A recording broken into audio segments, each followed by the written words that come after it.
In a quiet mountain town, where misty mornings meet dense green forests, a 10-year-old girl named Lucy lived for adventure. And right by her side, always, was Scout, her golden-furred companion, a dog with a heart as bright as his coat. Their days were a blur of laughter and exploration. "Come on, Scout," Lucy would yell, her voice echoing through the streets. "Last one home is a soggy sock?" Scout would reply with a joyous bark, his tail wagging like a metronome set to pure happiness. Their bond was unbreakable, a perfect harmony of child and dog. One sunny afternoon, Lucy's family laid out a checkered blanket for a picnic at the edge of the woods.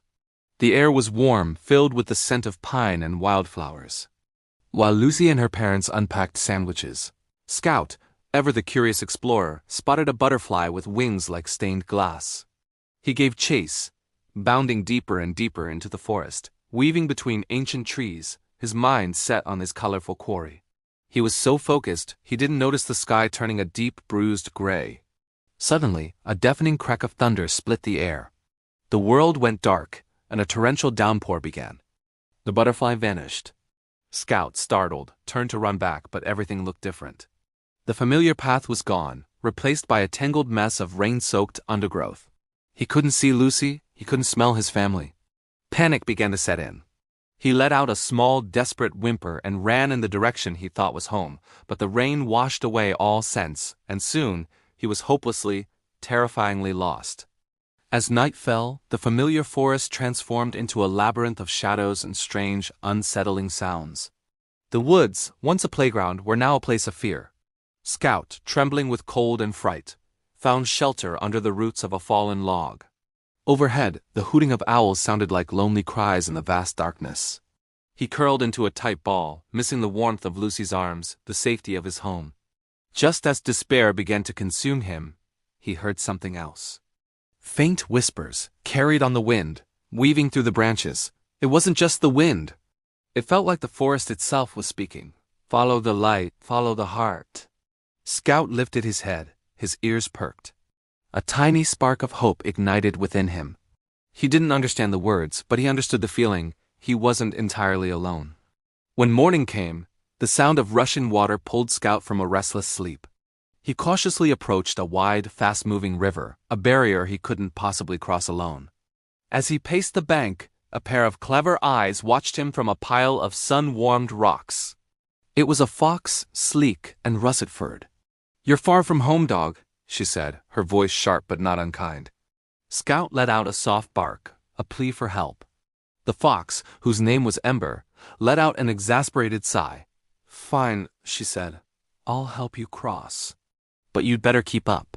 True to her word, Ember led the way, leaping from slippery stones to fallen logs with practiced grace. Scout followed, his paws scrambling for purchase, but with Ember's guidance, he made it to the other side. His journey had truly begun.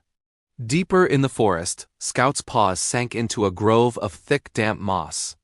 The air was still and quiet. There, he found a deer lying in the ferns, a deep cut on her leg. She was struggling to stand, her eyes wide with pain. This was Marin. Remembering the kindness of the fox, Scout approached her gently, without a sound. He nudged her with his nose, offering silent comfort. Marin looked at him, her gaze soft. "The forest speaks of you," she said, her voice faint. "The one searching for home." With Scout's help, she managed to get to her feet and move to a safer patch of grass. In gratitude, she shared a vital piece of information. "Take the ridge path at sunset," Marin whispered. "It leads to the fields beyond. It will guide you." Scout licked her cheek in thanks and continued on his way. As the sun began to set, casting long golden rays through the trees, Scout started his climb up the ridge. His muscles ached and his paws were sore, but the deer's words pushed him forward. When he reached the top, he was met with a breathtaking view. A strong wind swept across the ridge, carrying with it those same gentle whispers he'd heard before. "Courage, home is near." He stood there, exhausted but resolute, and gazed out at the distant horizon. He couldn't see it yet, but he could feel it. He could feel Lucy somewhere out there, waiting for him. That feeling was a beacon, pulling him onward. The whispers of the forest weren't just in his head. They were the voice of hope itself. The journey was far from over. As night fell again, Scout found his path blocked by a thick, thorny brush. and from the shadows emerged a low, menacing snarl. A large wolf stood before him, eyes glowing in the dark, barring his way. Scout froze, his fur standing on end. He was trapped.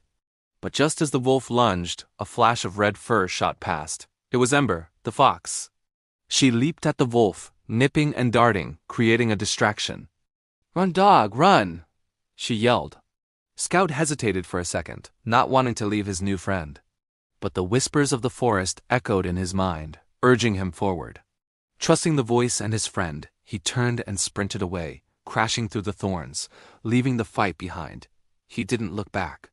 He just ran, his heart pounding with fear and gratitude.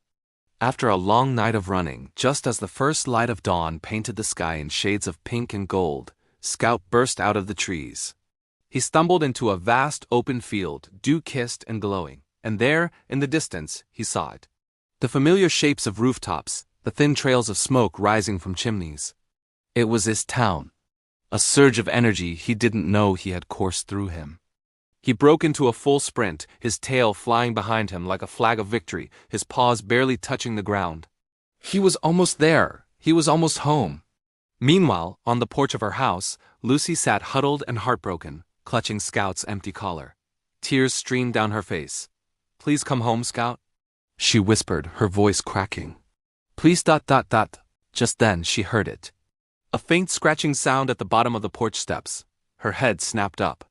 And there he was, muddy, tired but wagging his tail. "Scout!" He barked, a sound she thought she might never hear again. Lucy dropped the collar and ran, colliding with her best friend in an overwhelming, tear-soaked hug. "You found your way!" she cried into his fur. "You really found your way." Scout responded by licking her face endlessly, his journey finally over. From the edge of the woods, Ember the fox watched them for a moment, then turned and silently slipped back into the trees, her work done. The wind rustled the leaves, carrying one final gentle whisper for all to hear. Hearts that listen always find their way home. Thank you for watching this story of courage and homecoming.